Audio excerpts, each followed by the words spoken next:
Hello, welcome to this recording. Thank you for being here. I hope you're well.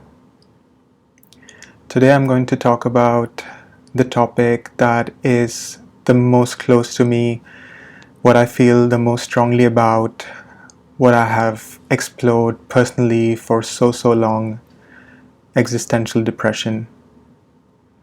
I went through a long spell of existential depression, and I was looking for resources, videos like these that would explain more about it and that I could relate to, and I couldn't find anything. And so I'm really keen to put this out there. It will be a little bit intense. However, it is so important, and all of it is really relevant. So I hope you stay on and watch the whole video. So today we're going to talk about what existential depression is, where it comes from and why it comes about, what it really means, and what it actually is trying to tell us. We'll talk about the benefits of existential depression, although it may seem like a very negative thing and something to avoid. And then we're going to talk about how to deal with it, how to cope with it.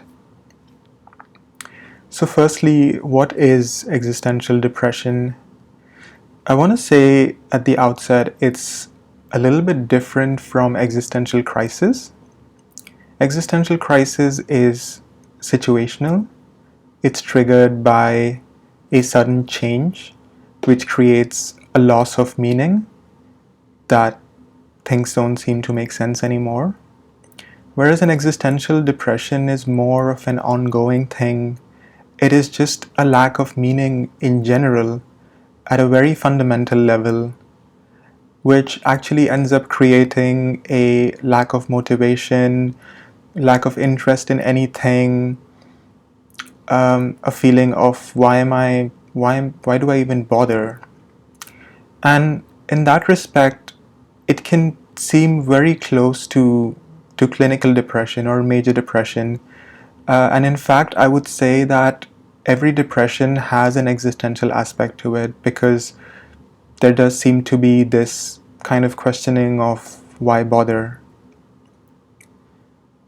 In other spheres, like the spiritual community, you may hear of a spiritual crisis or a dark night of the soul. And I want to say it is exactly the same thing, and it is the same process. It's different terminologies to describe really the same thing that's happening inside, and different lenses to it. There is a link in the literature with giftedness, and how gifted people or sensitive people feel this existential depression more. And there is like a famous psychologist, Kamers Dabrowski, that has written a lot about it, and actually that was an amazing article for me that helped me relate, and that spoke to me that I feel exactly what was mentioned over there. However, I don't think it's something which is only to do with gifted people or anything elite. I think it's something basic in all of us, and for some of us those nagging questions just persist for longer, or just require a resolution beyond just putting it away. And my experience, I've faced this from the age of 16. It's coming to be 16-17 years that I've gone through this. I've had mentors over time, some living, some virtual, books, and people that I have learned from, and a lot of personal existential inquiry as well. That's really made me who I am. Moving on to where it comes from. An existential depression is basically a complete loss of self-identity, where you start questioning the basics of who I really am and what I really stand for and why am I even alive. And it's something which is really not trivial. It's very basic, it's very fundamental. It can be about concrete things as well as abstract things, ranging from the personal questions to things in which we relate to society, our place in society, about the world in general and what the world is facing collectively, and then metaphysical and cosmological level existential questions or concerns. The personal ones are like, what is the point of anything? Why to live when we're ultimately going to die? And why is there something at all? Why do I have this life? Something that relates to society would be, what is my purpose? Or what should I do with my life? What do I really stand for? Where do I belong? And then moving on to questions about why things are the way they are. And honestly, the reason I'm posing this over here is because I've gone through these questions myself, and they really plagued me, and they did not just go away and that you can put at the side and continue with your life. They're real questions, and you got to deal with it at some point. It could be a helplessness about world issues, the political or legal system that we're in, feeling helpless about things like war, like poverty and hunger, about inequality in society between the rich and the poor, of the treatment of women, of the cruelty that we put animals through, and about stigma for things that we really feel, like mental health and like being diverse, like not being straight or not being cis male or female. And at the metaphysical level, it is about feeling inconsequential and tiny in the cosmos, that we belong in such a small planet, and what is even the point of us being there if we're so small. Moving on now, this is typically when things don't make sense and there is a mismatch between our internal values and our external reality. We're living in a certain way, and we're acting in a different way. There is a dissonance, and what I've realized is that dissonance is the most common factor that leads to depression, because there is a misalignment between what we believe in and what we see around us, and we're kind of torn between the ideal world that we have in our minds and the practical reality in front of us, and it makes us question what is right. Now moving into what it actually means. It is actually a cry for attention from our unconscious, from the parts that we keep buried away. It's a call to connect with our essence, who we really are, with our being. We've been escaping reality for way too long. What reality, you might ask? Well, it's when you're living out of alignment with yourself, with your values and your being, who you really are. It could be something like being honest. Society has encouraged us to not be honest, and it hurts. It hurts to have to lie. About being overly logical about things and constantly suppressing our feelings and believing that having feelings is wrong or weak in a way. About a particular job or assignment that we're currently doing that we really don't want to be doing. Living in society in a particular way, following some set conventions, doing things because everybody did it that way, or because our elders or our people in power tell us to do so, and not what we believe in ourselves, and feeling a lack of a meaningful contribution to society, fulfilling a certain role, but it doesn't feel like it's contributing to the overall ecosystem. Ultimately, it's a lack of meaning in what we do, and maybe a lack of a clear purpose in life. Many of us might be doing well, and I hope you're doing well in life, but sometimes what we're doing doesn't seem to be meaningful, and maybe it's just a case of finding meaning in that and really going deeper and finding what is meaningful, but also the overall purpose in life and how it fits with your personal purpose. Basically, it is pending existential inquiry. There is existential inquiry that needs to be done, and you've been putting it away or you've been ignoring it. Now, what could be some of the benefits of having an existential depression? It's something that we don't think of as beneficial, but it has been life-changing for me. It has made me who I am. Ultimately, you get to find out about yourself. You get to really go deep into the question of, who am I? What does it mean to be me? And what do I stand for? And I don't think there could be anything more noble than knowing thyself. But also, through this comes out our core negative imprint, our shadow side, our core issues that seem to be holding us back in life.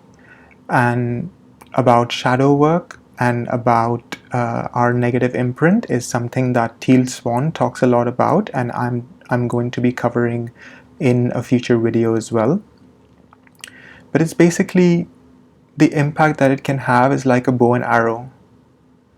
When you stretch in one direction and when there is a lot of tension, ultimately it's going to move with a great velocity in the opposite direction, and it's going to take you where you actually want it to go by first being an obstacle and by first really being a blockage in your life that you can't move forward. And that's where the theory of positive disintegration comes in. It was again posed by Dabrowski, and it's something that I will be covering in a later video. I think it's quite relevant as well. Ultimately, it leads to, whether you want it or not, this is going to happen. This questioning, this strife is going to happen, and it's going to lead you into a new way of being, into cleaning out certain beliefs, certain people, certain activities, certain habits that really don't serve us, that really don't align with who we are and what we personally believe in. And that's why it can really bring us clarity and alignment in our life, and ultimately, to be yourself can be one of the hardest things to be, and isn't that amazing to actually know who you are and to live to who you are. And that is actually an asset to society. People need people like us that question the very basics, that are very meaningful and particular about why they're doing what they're doing, and that can help society be more purpose-driven as well. I've personally found existential depression and existential inquiry to be very grounding. I keep having these episodes where I'm questioning everything. Why am I even doing this? Why do I carry on being this way? And questioning everything. Sometimes it can take up time, but I feel it is such a worthy investment because it always brings me back to my ground. back to uncovering layers of myself, to my real self, and lest I become mechanical in my ways and I start flying in the air and kind of losing essence with who I really am. So I'm very grateful to my existential struggles. And finally, how do we deal with an ongoing existential depression? First and foremost, not by ignoring it, right? Because it's not going away. If you've had it for a while, then it's something that it's a seed. It's a seed inside you that wishes to germinate, and pushing it away is only going to prolong the struggle. However, even that is part of a process, and even pushing it away and even struggling against our struggles is part of the journey and would all make sense later on, and it did for me. The only way out is through existential inquiry, and I will be making a video and sharing a lot of resources about how to methodically and structurally go through existential inquiry, what questions we can ask, what activities we can engage in, so that we're not just spiraling and going back and forth. But if you are, that's okay. That is part of the process, and it would make sense later. It would feel like utter chaos and life falling apart, but somehow it all adds up. Some little pointers. Listen to what the heart is saying. Listen to your insides. It's talking to you, and it knows what's right. And it may show up in the form of sensations in your body.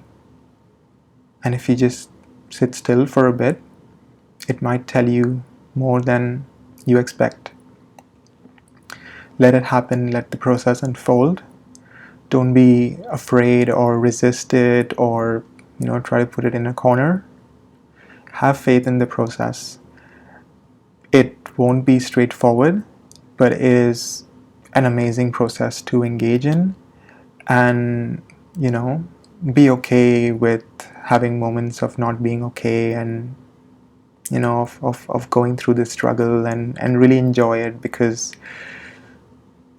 I am so grateful of having those struggles, and there is such a feeling of aliveness when you're going through that. Stay in the unknown. So many of us want to be in control, want to know exactly how things are going to be, and the state of don't know is so scary. I know it is, and it's still scary for me, but stay in the unknown for a little while. Be silent, meditate if that helps. You can have some form of creative expression like journaling or even painting or dancing, whatever feels right to you. And you can talk about it.